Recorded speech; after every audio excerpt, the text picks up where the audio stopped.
สวรรค์มันหกทางไปนรกมันแปดอยู่เด้เนาะทางไปสวรรค์คือการทำความดีโดยความบริสุทธิ์ใจนี่มันยากนะเลื่อนว่ามันหกมันเห็ดยากแต่การทำความดีนี่จะต้องดีแบบบริสุทธิ์ดีแบบบ่หวังสิ่งใดเป็นการตอบแทนได้จังสิเรียกว่าความดีอันการทำความดีอย่างเช่นว่าความดีอันเกิดจากการให้ทานจังสิบางที่เวลาเขาให้ทานสิ่งนั้นสิ่งนี้กับคนกับสัตว์กับสร้างบ่ว่าคนบ่ว่าสัตว์ห้ามักสิขอนั่นขอนี่ปรารถนาความเป็นนั่นใดนี่เด้หนึ่งเลื่อนว่ามันหกแบบนี้แหละหนึ่งนี่ก็หกระดับหนึ่งหกระดับในอีกอันหกอีกหนึ่งคือหกภายนอกคือว่าผู้นั้นกูสร้างมันบดีตระกูลมันเป็นนังสันตระกูลเป็นสี่พ่อแม่เป็นแบบนั้นแบบนี้กูสร้างมันกูบ่ให้มันดอกบางหันกูบ่เฮ็ดนั่นนี่ให้มันดอกจริงไหมนั่นแหละนี่ก็เอิ้นว่าหกคือกัน บ่จะเอานั่นเอานี่ให้ผู้นั้นพอสร้างเป็นสัตว์เอิ้นว่ามันหกทั้งไปสวรรค์มันหกทั้งไปนรกมันแปดแต่ทำความเร็วนี่ง่ายโพดเนาะคือว่ามีคนไปเบาพื้นผู้ใดผู้หนึ่งให้กันฟังเสื้อปั๊บโหลดเป็นสั่นที่เพราะว่ายังความเร็วมันฝังเต็มอยู่ในหันอยู่แล้วมันเป็นเสื้อเร็วอยู่แล้วเป็นคลื่นน้ำมันนี่แหละมันเบนซินน้ำมันก๊าซเราจะมีเสื้อไฟน้อยนี่ปุ๊บใส่โหลดแล้วว่าจะมีผู้ใดผู้หนึ่งไปเบาพื้นกันให้กันฟังเสื้อโหลดเด้เนี่ยมันบอดีอะไรเรื่องว่ามันแปลนมันง่ายมันเหตุง่ายสิ่งใดทำได้ง่ายที่สุดการนินทา เนาะนั่นแหละง่ายว่าสันแปลนว่าสันว่าทั้งไปสวรรค์มันหกทั้งไปนรกมันแปลน การทำความดีนี่แต่คนบริสุทธิ์ใจจริงๆในการกระทำแบบมันบ่ได้ฝืนเด้มันเป็นปกติของคนดีที่เขาทำไปของเขาเองบ่อย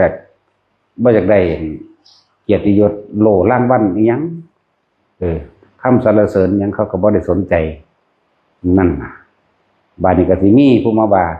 เฮ็ดเอาหน้าดอกนี่เฮ็ดเอานั่นดอกเฮ็ดเอานี่ดอกก็ว่าเด้เนาะต้องสั้นแหละ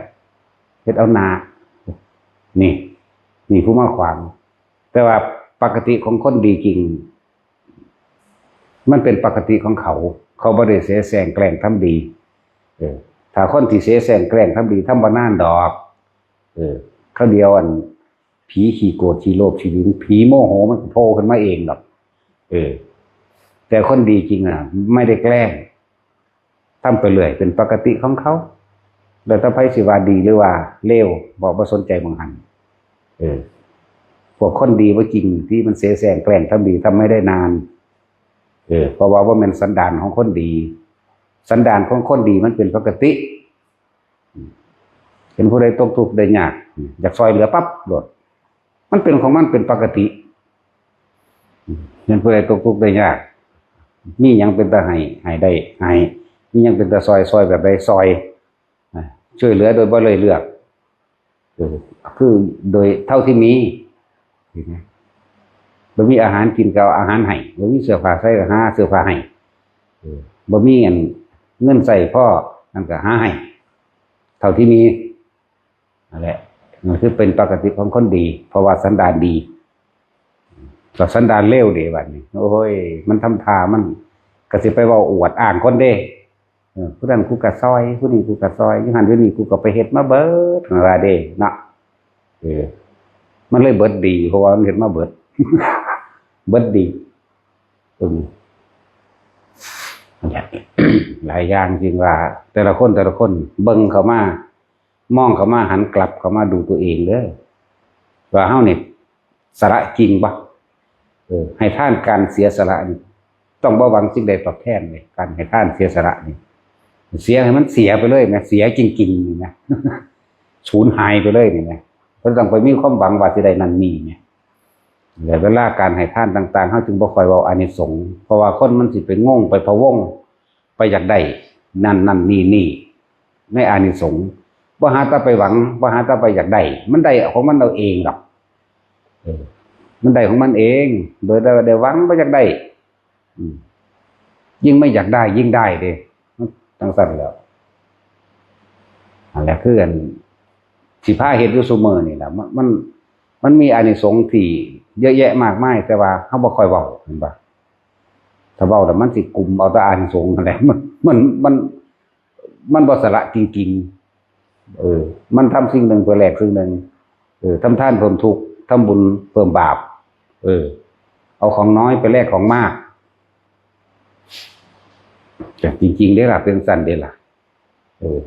บ่เข้าใจถ้าว่าว่าจังสิต้องแปลแบบละเอียดละออใส่ซอง20 บาทนั่นแหละถ้าถูกเด้อผู้ค้าเป็นเศรษฐีถูกลอตเตอรี่แจ็คพอตพุ่นน่ะธรรมดาว่ะ20 บาท ลงทุน100จะได้เงินล้านจังซี่แหมนั่นแหละเป็นสั่นเรื่องบ่ค่อยเว้ากันใดจริงๆมันมีอยู่ในตัวของมันเองอยู่แล้วสร้างถนนหนทางจังซี่ก็ได้รับความสะดวกสบายบ่ว่าเจ้าสิทำธุรกิจการงานใดก็ช่างเจ้าจะได้รับความสะดวกสบายเองแบบบ่ได้ยากบ่ได้ลำบากเพราะว่าเจ้าของสร้างไว้แล้วมันเป็นสิ่งที่ตัวเองสร้างไว้คือเก่าเด้นะอานิสงส์มันก็ตกลงมาสู่ตัวเองก็คำว่าอานิสงส์แปลว่าอารมณ์ที่พึงพอใจได้ตามอารมณ์ที่พึงพอใจคำว่าอานิสงส์นั่นแหละแต่ว่าเฮาบ่ไปเอาตัวอารมณ์มันดอกเฮ็ดไปโลดคือชักจูงเชิญชวนให้แต่ละคนให้ทานการเสียสละแล้วก็บ่ได้ให้ทานหลาย1บ่เสียดาย2มันบ่อยากแลกของพร้อมแต่ว่าส่วนมากคนเริ่มเข้าใจแล้วถ้าฟังเฮาอธิบายขยายความธรรมะนี่ก็สิเข้าใจแล้วว่าทำทานเพิ่มทุกข์ทำบุญเพิ่มบาปทำบุญแลกของจะได้นั่นจะเป็นนี่มันกังวลมันเราร้อนมันเป็นแบบนี้เข้าใจแล้วคือชักจูงชักชวนทุกคนนั่นน่ะที่ว่าเฮาเคยเที่ยวไปตามถนนหนทางต่างๆในประเทศเฮานี่แหละฮู้อยู่บ่ว่าผู้ใดสร้างถนนฮู้อยู่บ่ว่าผู้ใดเฮ็ดไว้แต่เป็นสิ่งที่ตัวเองเคยเฮ็ดบ่นี่แหมนี่ได้จังว่าชักจูงชักชวนแต่ละคนมาร่วมกันสร้างถนนหนทางเด้อเป็นความสะดวกสบายแก่ตนเองที่ตนเองได้รับความสะดวกสบายจากเพราะว่าตนเองเคยได้สร้างไว้แต่เก่าก่อนก็ได้รับความสะดวกสบายแต่ว่าอย่าให้ทุนหายกำไรหดเอากำไรเพิ่มกำไรซะเฮาไปหันเฮามานี่มีเครื่องอำนวยความสุขสบายมีรถมีถนนที่ดีหรือว่าเอากำไรต่อกำไรเอาบุญต่อบุญอย่าเพียงแค่ทุนต่อบุญนะเอาบุญต่อบุญเอากำไรต่อกำไรก็มันกำไรพอแห้งก็ได้เกิดมาศาสตร์ชีวิตที่ได้ฟังธรรมแบบนี้นะอันนี้ก็เชิญชวนแต่ละคนรวมสร้างถนนหนทางนะผู้ละบาท2 บาท5 บาท10 บาทบ่ว่าแสนล้านได้ทั้งนั้นแต่ว่าสิ่งที่ให้ตระหนักรู้ในใจนี่อย่าแลกของอย่าทำทานเพิ่มทุกข์อย่าทำบุญเพิ่มบาปโดยใส่ชื่อว่าบุญแต่ว่าเราร้อนกังวลในความอยากได้อยากดีอยากมีอยากเป็นมันบ่อยากได้ดีไม่เป็นเฉพาะเจ้าของมันอยากให้พ่อแม่ปู่ย่าตายายลูกหลานเหลนหล่อนพร้อมพุ่นล่ะให้ได้นั่นให้เป็นนี่ให้จังสั่นให้จังสี่นี่นั่นแหละถึงบอกว่าก็ต้องเฮ็ดผู้ละหลายเด้อคนละบาทผู้ละบาท5 บาทก็บ่ว่าดอกแต่ผู้ละบาทเฮาก็ว่าให้เฮ็ดผู้ละบาทอยู่แล้วไผสิว่า5 บาทล้านหนึ่ง10 ล้าน100 ล้านทั้งดีให้ทำด้วยความจริงใจบริสุทธิ์ใจคำว่าบริสุทธิ์ใจนี่คือบ่หวังสิ่งใดตอบแทนแม้แต่คำขอบคุณเด้ทั้งเฮ็ดทั้งเขาด่านี่ก็เฮ็ดโดยประหยังเฮ็ดประโยชน์แม่เนาะนั่นแหละว่าทางไปสวรรค์มัน6 สร้างสิ่งที่มันเป็นประโยชน์ต่อโลกสิ่งประโยชน์ต่อคนต่อสัตว์เป็นประโยชน์ยังกระสร้างที่มันเป็นประโยชน์นี่ทั้งเหตุทั้งเขาดานี่ไหมเหตุใดบ่แบบนั้นจะเก็บมาใส่อารมณ์อยู่บ่เนี่ยจึงว่าทุกคนรวมกัน ช่วยกันสร้างถนนหนทางก็ที่เฮาได้ท่องเที่ยวไปในที่ต่างๆรถก็มีเป็นของตัวเองถนนหนทางก็สะดวกสบายนั่นคือสิ่งที่พวกเฮาเคยเห็นมาไว้แล้วแต่อดีตชาติคนละมันก็ส่งผลมาศาสตร์นี้ก็เลยบอกว่านี่มันเป็นกำไรแล้วก็เลยให้ทุกคนเอากำไรต่อกำไรบ่แม่นบาปเป็นทุนบุญเป็นกำไรจากบ่ล่ะบ่ได้เอาบาปเป็นทุนบ่ได้ไปหาบุญเป็นกำไรดอกแต่นี่เอากำไรบุญเลยนี่เอาบุญต่อบุญเอากำไรต่อกำไรจากบ่และเพิ่มพูนตัวเองก็ถ้าวันบ่ถึงที่สุดคือพระนิพพานไปในภายภาคหน้าทุกอย่างตัวเองก็สะดวกยิ่งมันมีจนพ่อหรอมันบ่จากมีอีกเด้คนเพราะว่ามันมีจนพ่อหรอถ้ามันพ่อหร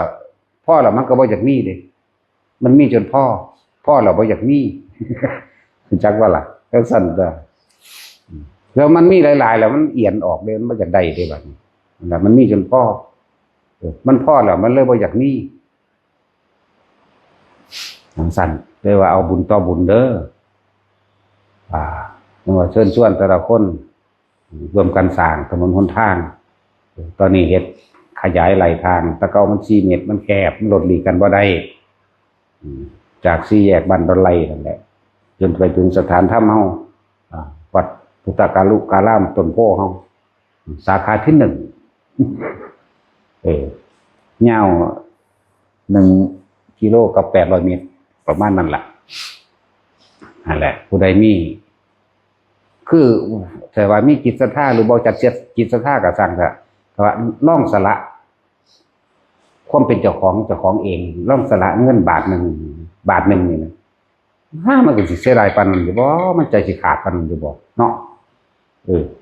บาทเดียวนี่ไงลองเบิ่งคือดูมันขี้ที่เขานั้นบ่คนไงผู้ละบาทนี่มันสิเป็นอีหยัง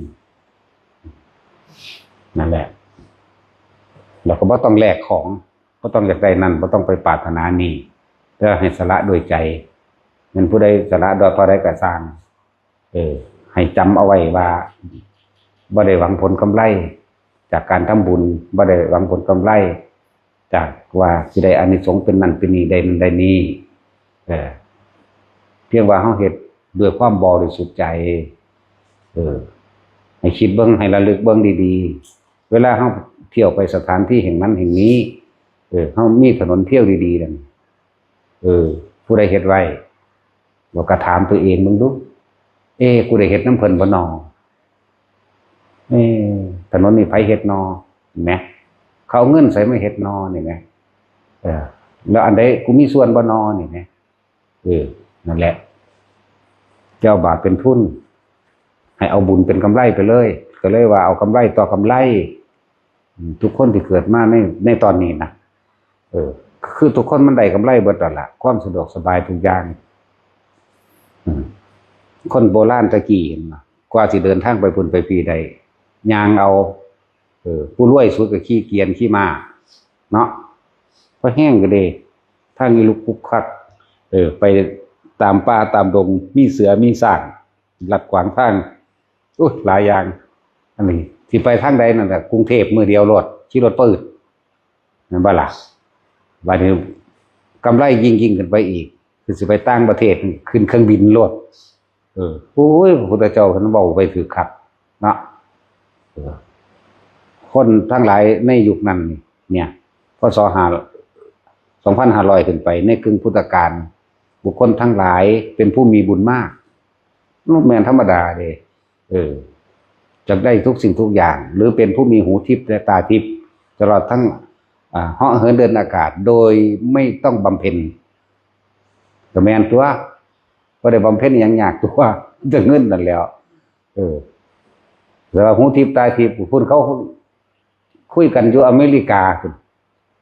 เขาก็ฮู้น้ำเขาเห็นน้ำเขามั้ยก็ฮู้ยินน้ำเขาก็เห็นน้ำเขาหูทิพย์ตาทิพย์บ่ล่ะ โลกนี้อยู่ในฝ่ามือเนี่ยโอ้ยจะเป็นแมนครับอีพอนี่เว้าถือครับนั่นแหละเรียกว่าทุกคนนะขนาดวันนี้ทำบุญก็ยังการทำบุญเสมอนี่ก็บ่ได้เดินทางไปบ่ได้เดินทางมาเด้ง่ายๆแต่ว่าให้สาระออกที่ใจทำบุญทางถนนหนทางก็มันหลวงพ่ออันนี้ก็น่าบาทหนึ่งมันสิบ่ใจขาดบ่ข้อขาดนอนดอกมันสิก็คือบ่เฮ็ดลองเบิ่งนี่เนาะโอนบาทเดียวนึงนะถ้ามันโอนสตางค์ได้ก็โอนมาโลดบ่เป็นหยังสตางค์1 2สตางค์ก็เอาแต่มันใจสิขาดก็ได้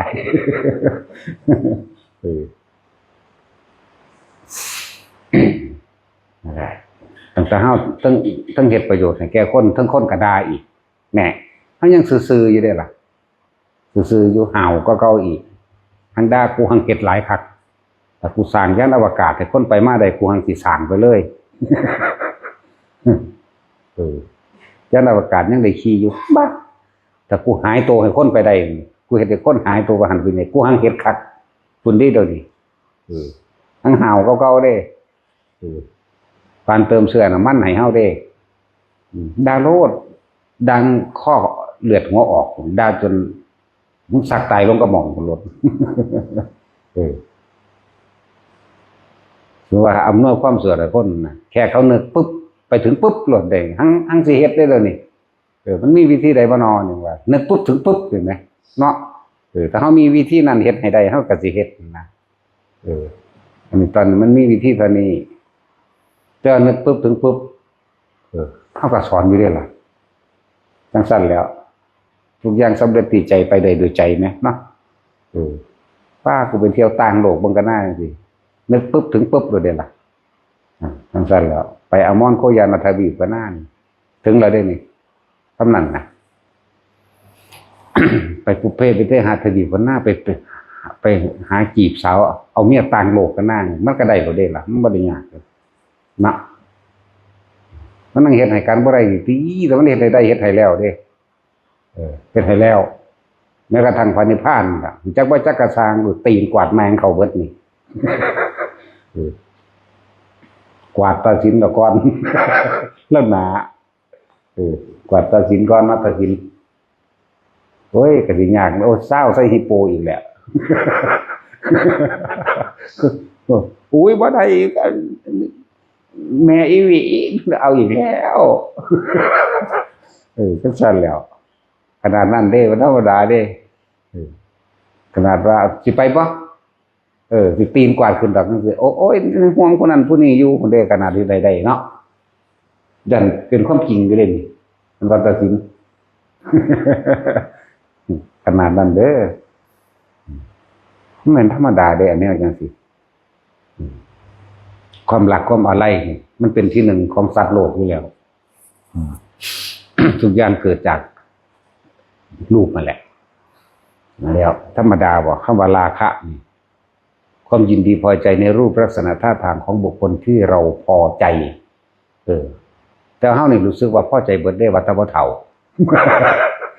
เนาะตาชินเจ้าพอใจวะว่าแต่ว่าเฒ่าก็กูมักเป็นจังได๋กันแนวใดก็สร้างตัวถ้าเฒ่าคือยายบ่ใส่มันบ่เอาแล้วเหลือบางยิ้มกันแขวดำกากสากอยู่นั่นว่าล่ะแต่คือฮิปโปก็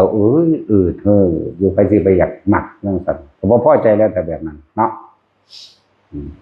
ขมูขี้หังคักหุ่นนั่งพันธุลัดปึ้งอยู่จังมันยังโอ้ยนั่นแล้วแต่พญาคลอดเราพอใจเด้พอใจที่สุดเด้หรือวัวกันขนาดธรรมดาบ่บางดูดิถีบเป็นนิพพานมันก็น่าเนี่ยโอ้ยบ่ได้ยังอันนั้นอยู่แต่ว่าเด้อีหลีนี่แล้วธรรมดาดูนี่แหละความยินดีพอใจในราคะก็คือรูปร่างลักษณะตาทางของบุคคลที่เฮายินดีที่เฮาพอใจมันงามบ่งามบ่รู้อยู่ตรงนี้งามบ่งามน่ะคือก็ขึ้นอยู่กับความยินดีพอใจของคนผู้นั้นถูกใจผู้นั้นนี่แหละ บุคคลสัตว์ก็คือกันบัดนี้คือบางคนพอใจในหมาลักษณะท่าทางนี่หมาพันธุ์นี่นะบุคคลสัตว์สิ่งของก็เหมือนกันขึ้นรถจังซี่รถยี่ห้อเดียวกันแต่กูบ่มักสีกูมักอยู่รุ่นนี้ก็กูบ่มักสีนั่นไปหันเลยเห็นบ่นี่ความยินดีพอใจในรูปในรถบัดนี้รถชื่อว่าเป็นรสชาติอาหารกูนึงกันตำบักหุ่งเหมือนกันแต่ว่ากูบ่มักรสชาตินี้กูมักตำไทยกูมักตำลาวแปลงใส่ได้บาทนี่เนาะก็ตำบักหุ่งนั่นแหละบัดนี้ตำไทยเหมือนกันอีกโอ้ยเนาะสูมันก็หวานโพดว่าเด้ผู้หนึ่งจังซี่แล้วพอดีแล้วนะคือแล้วธรรมดาบ่ธรรมราคะความยินดีพอใจในรูปในรสในกลิ่นในเสียงในสัมผัสทางกายจังซั่นแล้ว สัมผัสทางกายคือจังเสื้อผ้าจังซี่ผ้าเนื้อนุ่มๆเนาะบางคนว่าโอ้ยแหลวโพดแปลงสิเด้บางคนว่าพอดีนี่สัมผัสทางกายบ่หาแต่ว่าสัมผัสทางอันรูปร่างคนกับคนเอากันอันนั้นยังกระสร้างหญิงกับชายมันไม่ได้กลัวกันนะ หลวงตาเราเทศน์ไว้แล้วผู้หญิงกับผู้ชายมันไม่ได้กลัวกันนะ เป็นว่าตัดสิน ลองมันติดสัตว์บางรู้มันได้ว่าเลือดเข่าความเด้เมียนเบิดอร่อยจังว่าติดสัตว์มันขึ้นพวกนี้ก็นี่เขี้ยวนำเบิดเนาะพวกนี้เขี้ยวพวกนี้นั่นแหละ แต่ว่าผู้หญิงสิมีอาภัพเด้ถ้าผู้ชายบ่ขึ้นจ้างมึงก็เอาบ่ได้ ถ้าผู้ชายขึ้นผู้หญิงบ่ขึ้นก็จ้างผู้เชิงได้เบิดแม่นบ่ล่ะอีหลีเด้นี่เอาถ้าผู้หญิงข่มขืนผู้ชายได้ถ้าเขาบ่ขึ้นให้เนาะพยากรณ์ต้องถามจอมละมกเด้แต่เราเป็นผู้เลิศทางอันมีเมียหลายนะ เอามาเบิดเป็นว่าเด้เก่งหลายบัดสิตายมันก็ตายน้ำผีเสื้อสมุทร ผู้ใดบ่เห็นก็มาเบิ่งเอาเด้อบาดนี้ว่าจังได๋อีหยังบอกลักษณะบ่ถูก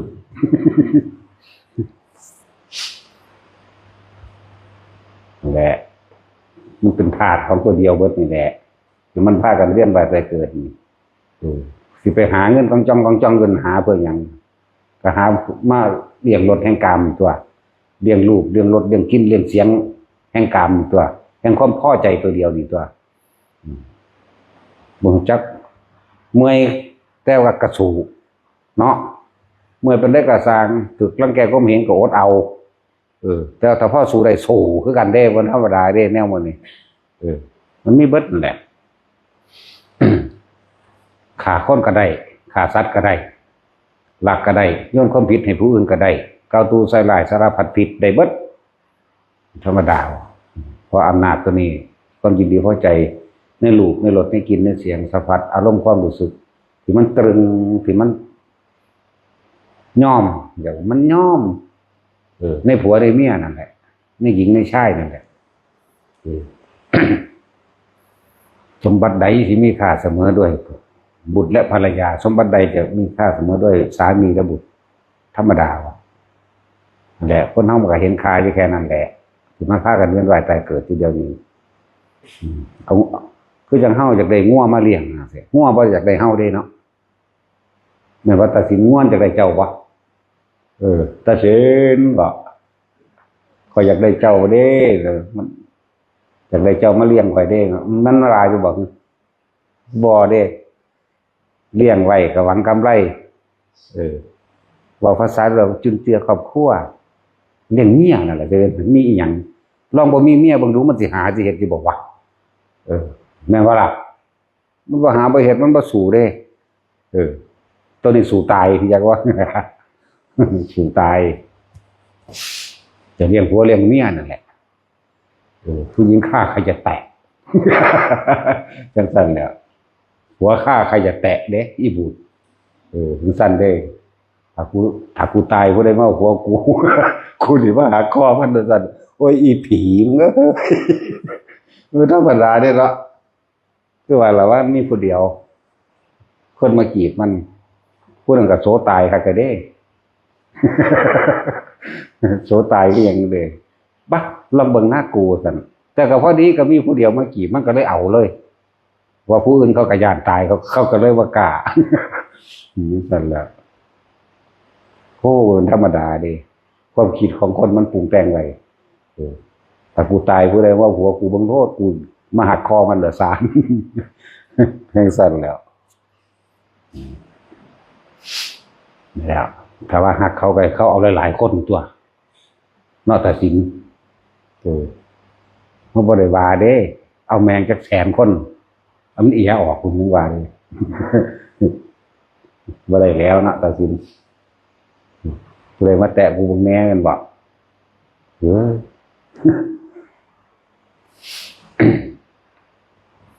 อะไรให้เห็นโทษได้อดได้ทนได้หนีจากกันไปทำงานเมืองนอกกรุงเทพต่างจังหวัดได้พัดภาคจากสิ่งที่รักมันถูกมันทรมานขนาดใดล่ะมันอยากอยู่น้ำกันจะใกล้กันถูกทรมานขนาดใดก็ได้อดได้ทนเราเด้พวกทำงานอยู่เมืองนอกพวกเมียอยู่เมืองไทยนี่สารพัดแต่ความคิดมันสิเป็นเลยแรงกระทบกระทั่งในการทำงานที่อยู่ในหมู่พวกเพื่อนฝูงทำงานก็พอแห้งแล้วเขาร่างแกเขาข่มเหงเขาดูถูกเขาเหยียบย้ำก็มันคนนี้หรือบางที่เขาใส่กำลังบังคับเอาก็ได้โอ๊ตเอายันเมียบ่อยู่สุขสบายอย่างสั่นเด้ดีนั่นแล้วเดี๋ยวโอ๊ตเดี๋ยวทนเราในใจนึงก็โอ้ยนี่เขาผู้นั้นผู้นี้ไม่จีบเมียกูซะน้อตีไทยขั้วกูซะน้อเนี่ยบางลุงธรรมดาได้ใจมันแต่ก็ได้อดได้ทนกรรมเนาะกรรมของกูเพราะว่ากูเป็นผู้กรรมบ่แบเองยังสั่นตัวบ่งจักกรรมเองกรรมบ่คงจะปล่อยเองกรรมของกูของกรรมกรรมไว้บ่จักอย่าพอเห็นถูกทั้งหลายมันบ่ได้เห็น ไปทำงานเมืองนอกได้อดได้ทนได้ทุกอย่างอดทนอดกันอารมณ์ได้ข่มใจบ่เล่นบ่กินบ่เที่ยวเพื่อไว้นั่นแหละเพื่อไว้สร้างครอบครัวก็ว่าทีนี้หยังก็สร้างที่มุ่งบังไว้แต่สืบพันธุ์กันเท่านั้นสร้างที่อยู่อาศัยและที่ทำมาหากินไว้สืบพันธุ์กันซ้ำตายครับมาแล้วก็ฉลองเฮฮาร่ำรวยแนวนั้นแนวนี้แต่ว่าในขณะที่อยู่ในบ้านเขาเมืองเขานั่นนะโอ้สารพัดเด่นความอะไรอาวรณ์ความหึงความหวงความถ้าตายตอนนั้นจังมันสิไปใส่เนาะแต่เขาบอกเลยบ่พ้นอบายภูมิห่วงนั่นห่วงนี่โทรคุยกันอยู่ตลอดบางทีบ่รับโทรศัพท์คิดไปข้างในหรอเด้โทรหากันโทรแล้วโทรอีกโทรแล้วมันไปใส่น้อยอีห่านี่ว่าเด้ยิ่งมีผู้มาเว้าความนั้นความนี้ให้ฟังนี่โอ้ยใจนี่ทั้งแปลวทั้งวิวแต่ว่ามึงเป็นนั่นนี่คิดล่วงหน้าไปแล้วไปฮอดกูสิฆ่ามึงคักๆตัวเด้เนาะนั่นแหละอารมณ์ของคนที่ห่างกันเห็นบ่ล่ะคำว่าทุกข์จากสิ่งอันเป็นที่รักมันแหละสิ่งอันเป็นที่รักยังมันสิไปทุกข์ซ้ำสิ่งอันเป็นที่รักพวกกับเมียแหละต้องสั่นตัวผู้หญิงกับผู้ชายเนี่ยนะจะว่าอะไรมันไม่ได้กลัวกันนะนั่นนะที่อดที่ทนที่ดินที่ล้นสุดความสามารถที่ประจบประแจงที่โยนความผิดที่หลายๆอย่างนั่นแหละกับเพื่อตัวเดียวนั่นแหละนี่ยังแบบแต่สาเหตุทุกต่างๆหลายคนหันคำว่าดูตัวเองดูปุ๊บ ที่พวกเจ้าได้พัดพากจากสิ่งที่รักพวกเจ้าก็พัดพากเขาป้อนด้วยกันเหมือนกันนั่นแหละที่พวกเจ้าบ่มีความสะดวกสบายบ่ได้อยู่ร่วมกันไปตลอดโดยบ่ได้พัดพากกันอย่างหนึ่งการพัดพากชีวิตผู้อื่นจากสิ่งที่รักก็เหมือนกันนกบางชนิดมันบ่เอาผัวใหม่เมียใหม่เด้ตัวเขาไปฆ่ามันจังซี่กรรมอันนั้นก็เฮ็ดให้เป็นไปคือกันเด้ดูเข้านกเงือกเนี่ยมันบ่เอาผัวใหม่เมียใหม่เด้มันเอาผู้เดียวเรื่องสั้นเด้นั่นแหละเปรียบมันคิดได้ซ้ำนี้มันหลายนกอยู่เด้ที่บ่เอาผัวใหม่เมียใหม่ บ่คือคนเด้ สัตว์บางชนิดนะอย่างสัตว์เด้มีใจเดียวเด้ความยึดมั่นถือมั่นของมันก็แบบนั้น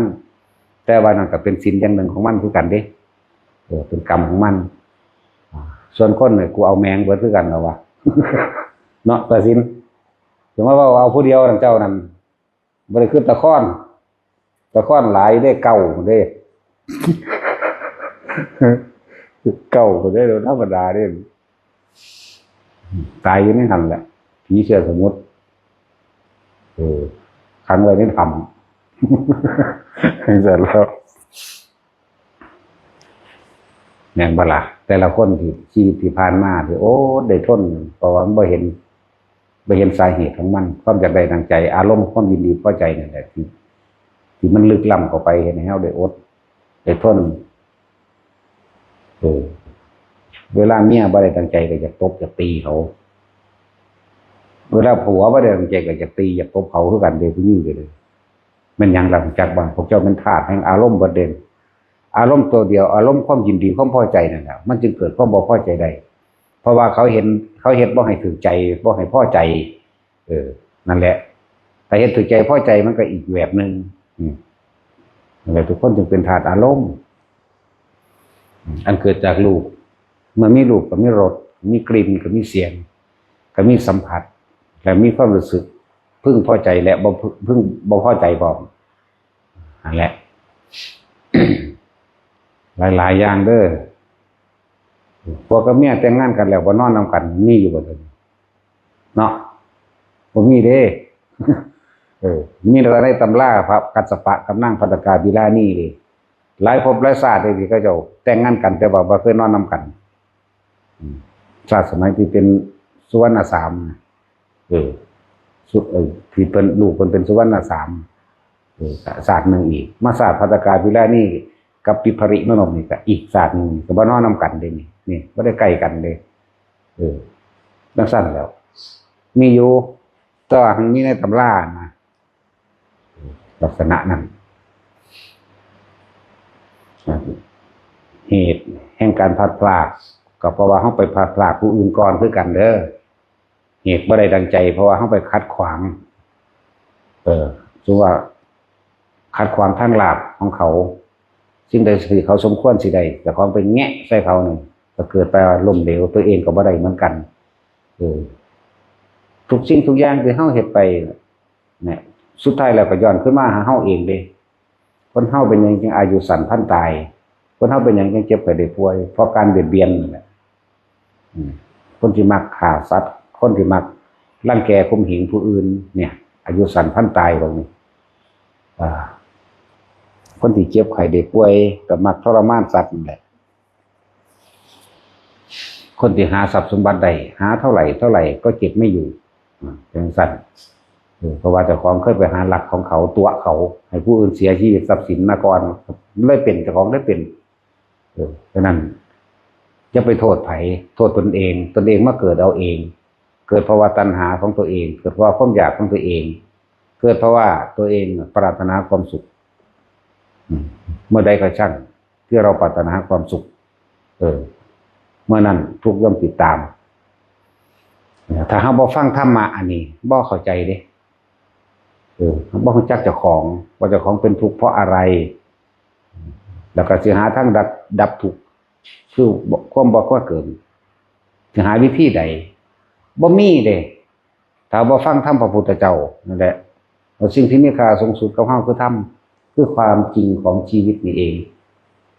ความจริงของชีวิตเฮาเอง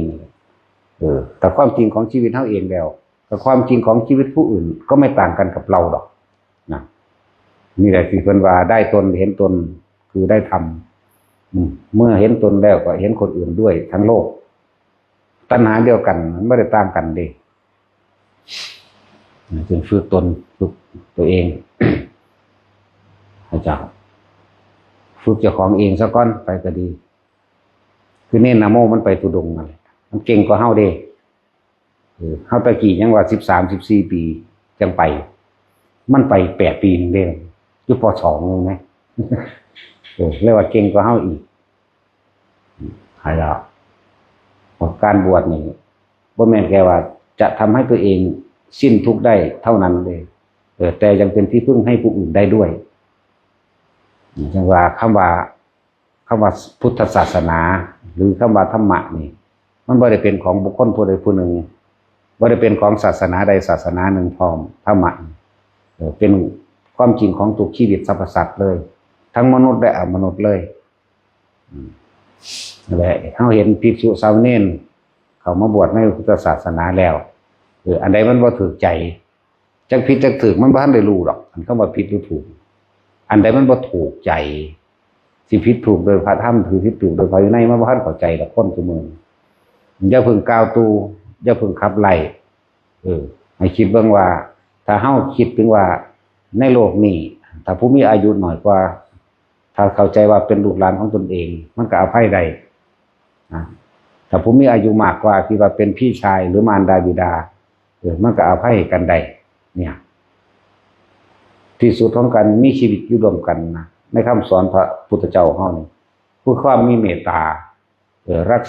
กผู้อื่นเสมอตนรักตนเสมอผู้อื่นเห็นผู้อื่นดุจดังเป็นดุจดังแขนขาอวัยวะของตนเนี่ยถ้ามันเป็นแบบนั้นได้จริงๆเฮาสิกล้าทำลายบุคคลผู้อื่นอยู่บ่นะหรืออย่างน้อยๆก็คิดซะว่าเขาก็เป็นลูกหลานคนไทยลูกหลานชาวพุทธคนหนึ่งเช่นกันนะเราจะพึ่งรังเกียจเดียดฉันโดยเฉพาะพวกบวชอย่างสันเด้ แต่การบวชมันก็ยังมีแยกแยะละอันบ่รู้จักฮอดธรรมยุทธบ่รู้จักฮอดมหานิกายบ่รู้จักข้อวัดปฏิบัติบ่รู้จักพระวินัยบ่รู้จักธุดงควัตรบ่รู้จักสันแบบใดใส่ผ้าแบบใดบ่รู้เพียงแต่ถ้าบ่ถูกใจกูแล้วกูฟาดเลยนี่ผิดอย่างนั้นผิดอย่างนี้ทั้งๆตัวเองก็เฮ็ดบ่ได้หลายอย่างก็สิเว้านะคือเขาตำหนินะโมสินะมานั่งง่วงนอนให้เบิ่งงักแต่ของกันนอนเบิ่งอยู่เฮือนพุ่นนอนจมนอนด่าอยู่นั่นนอนอยู่กับเมียกับผัวอยู่มันบ่ล่ะนะโมมันบ่ได้มีไผเลยทั้งสิงกง่านมันก็ตัวเองคนเดียวของมันเด้มันบ่ห่วงไผเลยล่ะมันเลยงงงักมันบ่ห่วงไผเด้ล่ะนะแต่ของยังห่วงเมียอยู่นี่นะเมียก็นอนอยู่ข้างๆทางเธอก็คิดเหมือนอีหานไปหาไผมาว่านอนมื้อนี้อยู่เนาะบัดมาเบิ่งอันเห็นเน้นเงานอนก็ทั้งด่าหลวงพ่อแน่ทั้งด่าเน้นแน่มีจังซี่แล้วบัดเดียวหาเมียเจ้าของกันหรืออีหานไปหาผู้นั้นบ่ก็นอนหลับเร็วเด้อว่ะพูดเด้โอ้ยปวดคอปวดแม่หาเรื่องด่าอยู่ซื่อดอกมันกลับไปนอนภูเขาคือเขาบ่ล่ะเนาะ หลายอย่างจึงบอกที่เว้าทั้งเบิดนี่คือทุกสิ่งทุกอย่างเกิดขึ้นจากตัวเฮาเองเด้บ่ได้เกิดขึ้นจากตัวผู้อื่นมาเฮ็ดให้เฮาเด้ตัวเราทำเองทั้งนั้นเด้จิตเจตนาของเจ้าของเองเด้ความรู้สึกเจ้าของเองว่าออกมาแบบใดก็ใส่ผู้อื่นนะและจึงบอกว่าทั้งเบิดนี่โดยการกระทำคือเราทำเองเราสร้างเองตัวเฮาเองเฮ็ดเองทั้งเบิดน่ะเจ้าเกิดมาเป็นคนทุกข์ยากลำบากเป็นคนจนหาเงินทางใดก็สร้างมีแต่คือโกงเก็บบ่อยู่ก็เพราะว่าเจ้าไปเคยโกงผู้อื่นก่อนเจ้าไปฉีดตัวให้ผู้อื่นเสียชีวิตทรัพย์สินมาก่อนเจ้าไปอิจฉาริษยาเขาว่าได้เขาได้ดีมาก่อนบางทีก็ไปทำลายไปขวางทางลาภทางรายได้ของเขาเด้ตัวเองก็เลยบ่ได้นะจังซั่นครับแต่ว่าทุกสิ่งทุกอย่างย้อนขึ้นหาตนเบิดเด้อตนเองกระทำตนเองจะโทษใครเด้อแต่คนสมมุติว่าเป็นสมัยใดก็ช่างแต่ว่านะเวลาบ่ได้ดังใจก็ส่วนมากโยนความผิดคิดว่าผู้อื่นทำให้คิดว่าผู้อื่นเอาทุกข์มาให้บ่ได้เห็นความจันไล่ในใจของเจ้าของเด้บ่ได้เห็นเจ้าของว่าเจ้าของผิดเด้โดยเฉพาะเวลาคนนินทากันเรื่องบ่ดีปั๊บโหลดมันเปลี่ยนเป็นคือเสื้อน้ำมันนะเป็นเสื้อแก๊สเลยล่ะความเร็วเสื้อไฟนี่น้อยนี่ติดปุ๊บทันทีเพราะว่าเสื้อบ่ดีเก็บแนวบ่ดีไว้แล้วพอคนพลาดจังซั่นพุทธเจ้าเฮาสิบอกวิธีการคบค้าสมาคมบุคคลคืออาเสวนาจะพาลานัง จะไปคบค้าสมาคมกับคนพาลคนที่เห็นแก่ตัว มันเบิ่งบ่ยากดอกเราจะพูดไปในทางดีเพียงใดก็ช่างเขาจะนำสิ่งที่บ่ดีนั่นแหละมาขัดมาง่ามันนำมาจากไสมันนำมาจากใจของมันนำมาจากสิ่งที่มันเคยเฮ็ดไว้แล้วทำไว้แล้วศึกษาไว้แล้วอัดแน่นไว้แล้วนั่นแหละถ้าคนดีเหมือนกันได้บัดนี้มันคนเลวสิเว้าเลวแบบใดก็สร้างสิชักจูงไปทำเลวเพียงใดก็สร้างแต่เมื่อเขาเป็นคนดีเขาก็นำสิ่งที่ดีๆที่เขาอัดแน่นไว้แล้วในใจเขาในความรู้สึกของเขานั่นแหละมาคัดงานเหมือนกันแล้วก็บอกก็โทษแบบนั้นโทษแบบนี้เป็นแบบนั้นแบบนี้เด้อครับพวกเจ้าเฮ็ดจังซั่นสิแบบนี้เด้อนี่คือเขาเอาความดีมาคัดงานความเลวคือกันบัดนี้ถ้ามันเข้ากันบ่ได้ไปกันบ่ได้เพิ่นจึงบอกถอยออกมานั่นแหละเสวนาจะพารานังมันปันทิตานันจะเสวนานี่ให้คบค้าสมาคมพูดคุยกับพวกนักปราชญ์บัณฑิตทั้งหลายเพราะนักปราชญ์บัณฑิตบ่ได้หวงความรู้มีหยังก็เว้าไปแต่ทางที่มันเป็นประโยชน์นั่นเองปูชาจะปูชนียานังเนี่ยยินดีกระทำตามบุคคลที่ควรกระทำกามกระทำตาม บูชาแปลว่ายินดีกระทำตามเด้อบ่แม่นแค่ว่าเก็บดอกไม้ขึ้นหิ้งพระบ่แม่นแค่ว่าเอาดอกไม้ไปบูชาเด้นั่นก็เป็นส่วนหนึ่งของคำว่าบูชาอยู่ในส่วนร่วมแล้วก็ยินดีกระทำตามด้วยความเคารพคำว่าบูชาบุคคลผู้ควรบูชานี่พระสงฆ์องค์เจ้าเป็นต้นนี่พระพุทธเจ้าล่ะไปเป็นที่หนึ่งก็ดีพุทธเจ้าเป็นที่หนึ่งอยู่แล้วเป็นบุคคลที่โตอย่างเป็นเนติเป็นแบบอย่างที่ประเสริฐสูงสุดที่มนุษย์และเทวดาให้ความสรรเสริญเลยยกย่องบ่มีผู้ใดที่เสมอเหมือนพระพุทธเจ้าย่อมเสมอโดยพระพุทธเจ้าแม้นเพิ่นสิตายไปแล้วสิ่งที่บ่ตายคือเฮากระทำตามนี่แหมยินดีกระทำตามนี่แหมนี่เอิ้นว่าบูชาส่วนบริวารแวดล้อมในการบูชาก็อย่างเช่นเฮาไปเห็น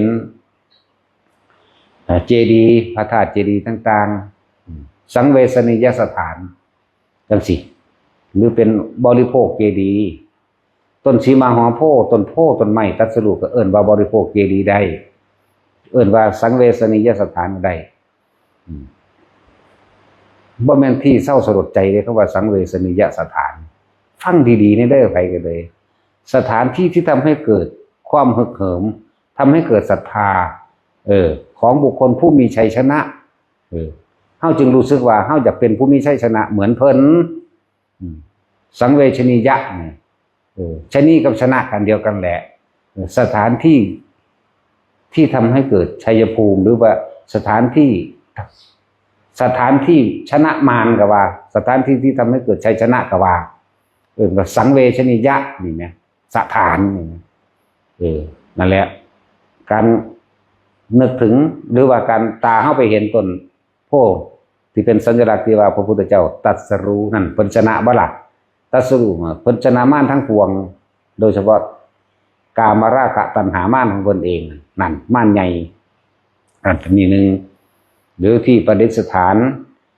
ที่ประสูติที่ตรัสรู้ที่แสดงธรรมที่ปรินิพพานและบริโภคเจดีย์ต่างๆอันเป็นวิหารอันเป็นสถูปเจดีย์จังซี่เรียกว่าสังเวชนียสถานใดเขาสิไปบูชาด้วยดอกไม้ของหอมได้ทั้งนั้นนั่นแหละเป็นส่วนหนึ่งนะเป็นเครื่องน้อมจิตให้ยอมรับกับบุคคลที่ควรเอาอย่างบุคคลผู้มีชัยชนะเป็นสถานที่ที่บุคคลผู้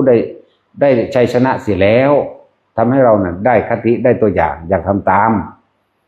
ศรัทธาเกิดศรัทธาก็ว่าไป ที่เป็นสถูปเป็นอุเทสิกะเจดีย์สร้างขึ้นเพื่ออุทิศหรือระลึกนึกถึงสร้างเพื่ออุทิศถึงหรือระลึกนึกถึงบุคคลผู้ทำคุณงามความดีที่เป็นตัวอย่างเรื่องพระเจดีย์มั่งพระธาตุมั่งคือพระธาตุพนมนั่นสินะธาตุพนมธาตุภูเขาทองปฐมเจดีย์นั่นสิแม้แต่ร้อยพระบาทนั่นสิได้ทั้งนั้นน่ะสังเวชนียสถานนั่นแหละแล้วคำว่าบูชาจึงแปลว่าจังซี่ยินดีกระทำตามมากระทำตามหน่อยก็ บัดนี้หมู่ภิกษุนักบวชก็ทำตามได้มากกว่าเด่นจะว่าล่ะบาดนี้มีเอิ้นว่าถ้าเฮาบ่มีความเคารพถ้าเฮาบ่บูชาเพิ่นเฮาสิอยู่ในคาบนี้ได้บ่อยู่ในเพศนี้ได้บ่ภิกษุภาวะอยู่ในเพศแห่งภิกษุภาวะบ่เต็มอัตลักษณะของคำว่าผู้นำทางจิตวิญญาณเต็มอัตลักษณะของคำว่าสาวกเต็มอัตตาเลยนี่นะจังแล้วที่ไปว่าหยังกับคนบ่บวชเนาะมันสิเป็นจักซำใดกันนี่ทั้งว่าปูชาจะปูใช้ดียานังเอตมังคารมุตตมังเฮาดอกไม้ธูปเทียนของหอมไปรูปไล่เจดีย์พระธาตุในต่างๆก็เรียกว่าบูชาอย่างหนึ่งคือกันเดี๋ยวมันเพิ่มให้เกิดกุศลสังกัปปะ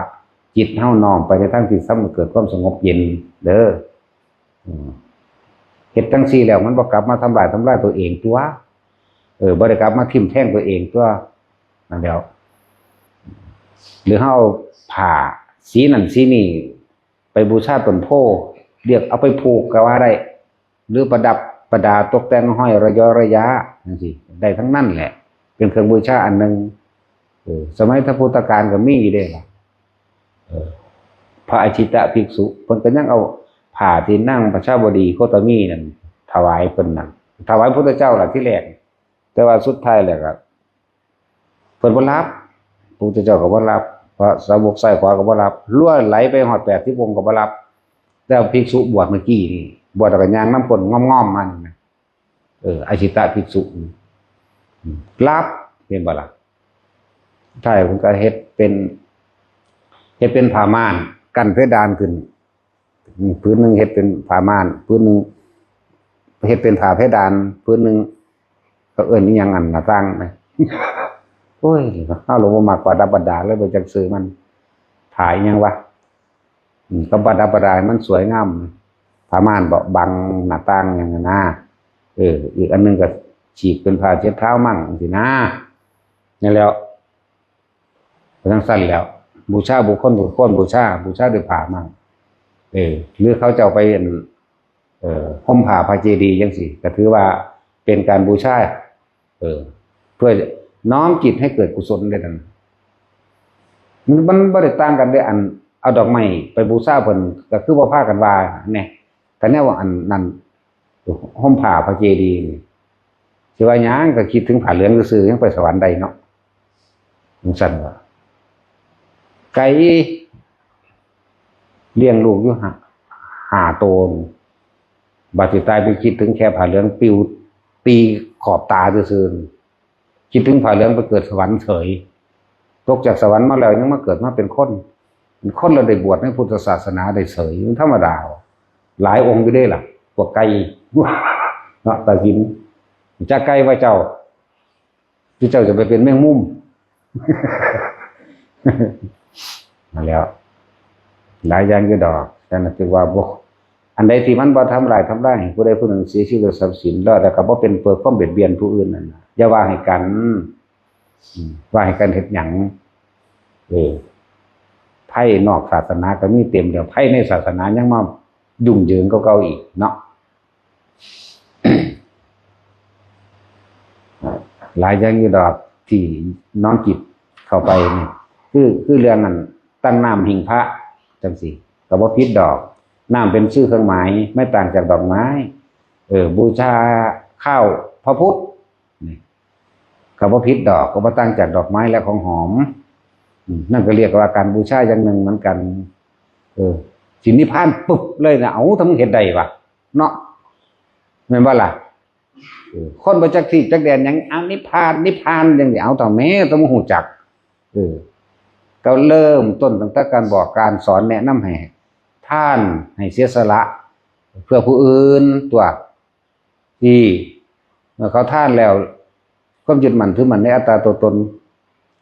สละความเห็นแก่ตัวออกไปแล้วก็รู้แล้วโอ้คนเฮา คำว่าศีลบัดนี้บ่มีผู้ใดอยากให้มาทำลายบ่มีผู้ใดมาอยากให้รักของเจ้าของดอกอ๋อมันเป็นแบบนี้เนาะนี่ท่านก็น้อมไปหาศีลศีลก็น้อมไปหาการภาวนาเอง เนี่ยมันก็น้อมไปแบบนี้ให้ควบคุมความคิดเจ้าของเองไปทั่วบัดแล้วก็เห็นตามความจริงทานศีลเนกขมปัญญาวิริยะขันติสัจจะอธิษฐานเมตตาแล้วก็ว่างตรงที่ว่าอุเบกขาเพิ่นสอนเพิ่นก็ยังเอาท่านแบบขึ้นก่อนก็ดีเฮาก็สิไปลืนความเพิ่นบ่นิพพานเด้อจังมาท่านทีหลังบ่แม่นบ่ล่ะบอกอยู่ผู้เดียวนั่นแหละกูปันมาจัดรายการวิทยุนักจัดรายการวิทยุเขาก็บอกผู้เดียวเด้เนาะบอกผู้เดียวแต่งเอาผู้เดียวอาอยู่ผู้เดียวนั่นแหละมันสั่นดีๆด้วยล่ะนอกกับไผนี่ถามบ่ได้ก็สึงหลึงอยู่บ่มีสมองจักคนเลี้ยวไปหาบ่ได้ก็สึงหลึงตึบงึบหยังคือสึงหลึงจักว่าล่ะเดี๋ยวนะไปกับทั้งสั้นแหละนั่นว่าทุกสิ่งทุกอย่างเกิดขึ้นจากตัวเขาเองหมดเด้อไม่ได้เกิดขึ้นจากไผเลยใจเขาล้วนๆผมดูว่าการภาวนามาสรุปร่มๆให้สังเกตใจของเจ้าของความรู้สึกนึกคิดนั่นแหละใจก็เลยสังเกตความรู้สึกนึกคิดมันกำลังยึดติดกับสิ่งใดเป็นทุกข์กับสิ่งใดไปหาสาเหตุผู้อยู่เบื้องหลังแห่งความทุกข์อนันติไผก็เจ้าของเองตัวบัดจะไปยึดติดกับความเป็นอนิจจังอนัตตาเองนี่แหละสิ่งใดสิ่งหนึ่งเกิดธรรมดาสิ่งหนึ่งก็ดับธรรมดาคนเกิดมาตาย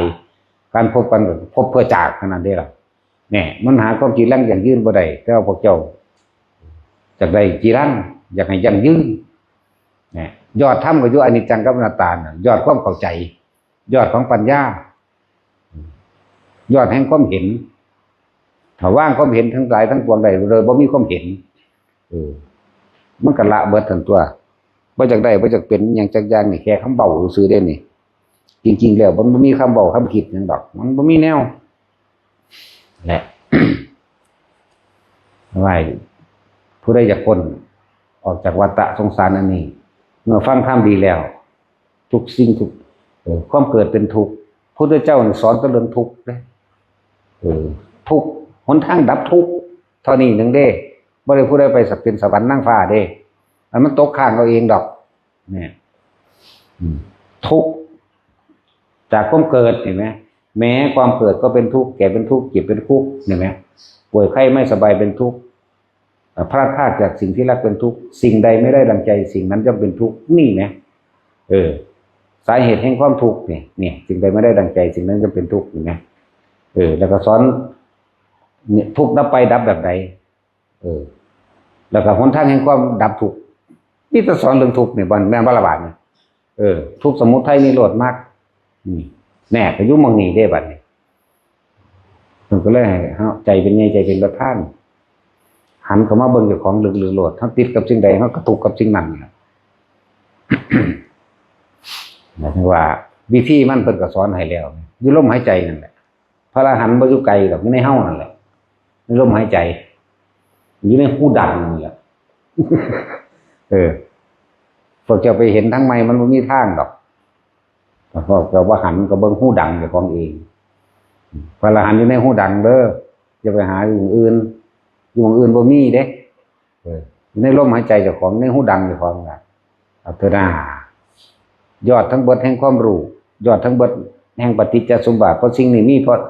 สิ่งนี้จึงมีเพราะมีความเกิดจึงมีความดับเพราะมีความคิดจึงมีความเกิดถ้าบ่คิดมันก็บ่เกิดนะอยู่ในลมหายใจหลดไปอย่างบ่เนี่ยอยู่กับลมรู้เขามันชินไปเองดอกข้างบาย่านข้างบาอย่างมันนี่ก็คือรู้สึกโตนี่แหละย่านก็เลยบ่ต้องไปหาย่านนู่นนั่นรู้นี่หรอกนั่นแหละผู้ใดเฝ้าสังเกตจิตแต่ว่าวิธีเฝ้าสังเกตจิตก็คืออานาปานสติอยู่กับลมหายใจนึกถึงลมหายใจรู้สึกอยู่กับลมหายใจเป็นผู้มีจิตหนึ่งเป็นผู้มีจิตหนึ่งก็ว่าเป็นผู้มีสติระลึกรู้อยู่กับความรู้สึกตัวอันเป็นลมหายใจเข้าออกมั่งอันอยู่ในฐานที่ตั้งแห่งจิตหรือว่าจิตคือสมาธิตั้งมั่นมั่งอย่างนี้จากฐานสองอย่างนี้จริงๆมันก็อย่างเดียวนั่นแหละมันนั่งร่วมกันไปเป็นที่สองอย่างเดียวคือลมหายใจผลอันเกิดจากความรู้สึกตัวหรือมีสตินึกถึงลมหายใจเข้าออก อาการปิติย่อมเกิดนั่นแหละตั้งอยู่ในฐานตัวนี้ไปถ้าปิติเกิดแล้วมันก็เป็นสมาธิอันตัวจิตมันก็ตั้งมั่นอันตัวอยู่ในความรู้สึกเดียวอยู่จังเดียวแม้ความรู้สึกอันอื่นจะผ่านผ่าแทรกซ้อนปิติหายางนี่เอาเรื่องเฉพาะในตนเองเลยนี่ว่าลมหายใจเฮาก็เข้าใจดีแล้วบ้านนี้เฮามาตั้งไว้ในฐานที่ตั้งแห่งจิตก็คือสมาธิแปลว่าจิตตั้งมั่นอยู่ตรงไหนตั้งมั่นอยู่ตรงกลางหน้าผากอยู่ในความรู้สึกที่เป็นหนึ่งตรงกลางหน้าผากนี่แหละแม้จะโยกมันจะสั่นมันจะขนลุกจะไปแทรกแซงคือจะไปคิดว่าขนลุกเกิดจากหยังคือหยังเป็นหยังแม้ร่างกายสิโยกสั่นไหวก็บ่ต้องไปสนใจกับคำว่าโยกสั่นไหวอย่าไปสงสัยนี่ตัดความสงสัยเคล็ดลับมันทั้งเบิดเลยคำว่านิวรณ์5เพียงแค่ผ่านนิวรณ์5ถ้าเว้าจังซี่บ่เข้าใจบอกให้ทุกคนเข้าใจง่ายๆถ้าพวกเขาตั้งมั่นดีแล้วอยู่ในความรู้สึกอันเป็นหนึ่งดีแล้วอยู่ตรงกลางหน้าผากเขาเองดีแล้วแม้มันจะโยกก็บ่ต้องไปคิดกับความโยกเกิดจากหยังคือหยังแม้จะขนลุกก็บ่ต้องไปคิดกับขนลุกแม้นสิมีแสงสว่างผู้พับแม้นสิปลื้มจิตอิ่มน้ำตาไหลก็บ่ต้องไปคิดหาเหตุผลกับมันนะแม้นเหมือนกายจะลอยขึ้นหรือลอยขึ้นก็บ่ต้องไปสนใจยุบตรงเดียวจุดเดียวทำจิตให้ตั้งมั่นให้เป็นหนึ่งนะมันสิละเอาเองของมันที่มันบ่ละเพราะว่าเฮาไปสงสัยว่านี่คือหยังนั่นเห็นบ่ล่ะสงสัยอาการโยกคือหยังสงสัยขนลุกคือหยังสงสัยไฟช็อตคือหยังล่างมันช็อตมันก็มีเด้สงสัยแสงสว่างเกิดปุ๊บปั๊บพิบหรือนิมิตภาพนิมิตรูปนิมิตกลิ่นนิมิตเสียงหยังก็สร้างบ่ต้องสนใจไปออกนอกอยู่ในความรู้สึกเดียวรู้สึกตัวนี่แหละคำว่ารู้ก็เลยนี่แหละรู้ก็เลยแม้นอันอื่นๆสิมาพามาเพียงใดก็ช่างอย่านำเข้ามาคิดละคิดตัวเดียวนั่นแหละจิตก็เป็นจิตแบบเป็นแค่สื่อสมมติสื่อจิตก็บ่มีซ้ำนั่นแหละจึงว่าจิตมีหน้าที่คิดหรือจิตคิดจิตเกิดถ้ามันบ่คิดมันบ่มีหอดจิตแล้วเพิ่นว่าใจมั่งนั่นนี่มั่งแค่สับสมมติรู้แต่ว่าว่างจากสิ่งที่มีว่างจากสิ่งที่เห็นว่างจากรูปจากรสจากกลิ่นจากเสียงจากสัมผัสทางกายมันว่างเพราะว่ามันบ่คิดใจว่าล่ะมันเลยเป็นจิตที่ปราศจากอารมณ์ความยินดีพอใจแต่บ่พอใจถูกดับบ่มีหยังเกิดขึ้นใดเนี่ยถึงบอกว่าทุกคนอยู่ในฐานนั่นแหละฐานที่ตั้งแห่งจิตอย่างบันไดแห่งฐานที่ตั้งแห่งจิตก็คือลมหายใจอานาปานสติลมหายใจแล้วก็อยู่ฐานกลางหน้าผากนี่โลดอยู่บางเดียวมันจะเกิดยังขึ้นกับสร้างมันข้อขาดออกฟงออกไปโลดเป็นยังกันนี่มันเป็นไปเบิดตัวแนวเด็กที่เขาเป็นมานี่เสียงตั้งอยู่ข้างหูก็มีกายระเบิดก็มีเปี้ยงออกเป็นผุยผงเลยก็มีหลายอย่างที่มันเป็นมานี่แต่ว่าบ่สนใจคือบ่นำเข้ามาคิดและทุกคนฝึกได้แล้วก็มันก็บ่เป็นเหมือนกันทั้งหมดดอกแต่ว่าถ้าเป็นเหมือนกันได้นี่คือทุกคนสามารถฝึกให้มันขึ้นมาได้คือให้ความรู้สึกขึ้นอยู่ระหว่างกลางหน้าผากตัวเดียวได้เหมือนกันได้เหมือนกันที่ว่าไม่เหมือนกันอาจจะมีสภาพอะไรปรากฏการณ์ไม่เหมือนกันซื่อๆดอกเหมือนบ่เหมือนกับช่างหน้าว่าตั้งแต่จะหนีออกจากจุดอุณโลมนี่ละคือการไม่นำสิ่งที่เห็นอาจเป็นรูปอันเป็นรสอันเป็นกลิ่นอันเป็นเสียงนิมิตรูปนิมิตรสนิมิตกลิ่นนิมิตเสียงเข้ามาคิดบ่ว่าจะเป็นนิมิตภายในนิมิตแปลว่าเครื่องหมายคือสิ่งที่เราเห็นนั่นแหละมันนิมิตที่เราได้กลิ่นที่เราได้ยินแหละเรียกว่านิมิตนอกหมายถึงตาเขาเห็นกันทีเดียวนี่แหละนี่แหละเป็นยังจังฝึกให้ทุกคนสมาธิลืมตามื่นตาไปอยู่ตาก็เห็นเขาย่างไปย่างมาตาก็เห็นอยู่หนึ่งสัญญาเขาก็บอกกันอีนั่นงามอีนี่ขี้ร้ายมันก็บอกอยู่มันก็เป็นอัตโนมัติมันก็รู้อยู่ในหันแต่ว่าเราไม่นำเข้ามาคิดคนย่างไปเป็นกลุ่มเป็นฝูงก็รู้อยู่ผู้ยิ่งผู้ชายก็รู้อยู่แต่ว่าบ่นำเข้ามาคิด เขาบอกเรื่องใดก็รู้อยู่แต่ว่าบ่นำเขามาคิดแต่เฮาบ่คิดแล้วอารมณ์ความรู้สึกเกิดบ่ได้พบประดับทั้งตัวอยู่แค่นี้นึงเด้บ่ได้ยากเด้บันไดก็คือลมหายใจสติมันก็ตั้งมั่นของมันเองดอกสมาธิภาวนาสมถะภาวนาหรือยังเป็นแค่สื่อมันเปิดเกิดความแก่ใจแต่ละคนสื่อเด้เอาความรู้สึกนึบๆทั้งหัวเฮานี่นะเนี่ยอยู่หม่องเดียวบ่ต้องไปคิดอย่างอื่นที่เวลามันมาเวลามีแนวมาเห็นเวลามีแนวกระทบตาเห็นหูได้ยินจังซี่ก็บ่สนใจสินำมาคิดนี่ได้ละแบบคิดเด้ถ้ายังคิดอยู่ไม่ใช่ละนี่แหมเข้าใจบ่ดีเอาสมาทาน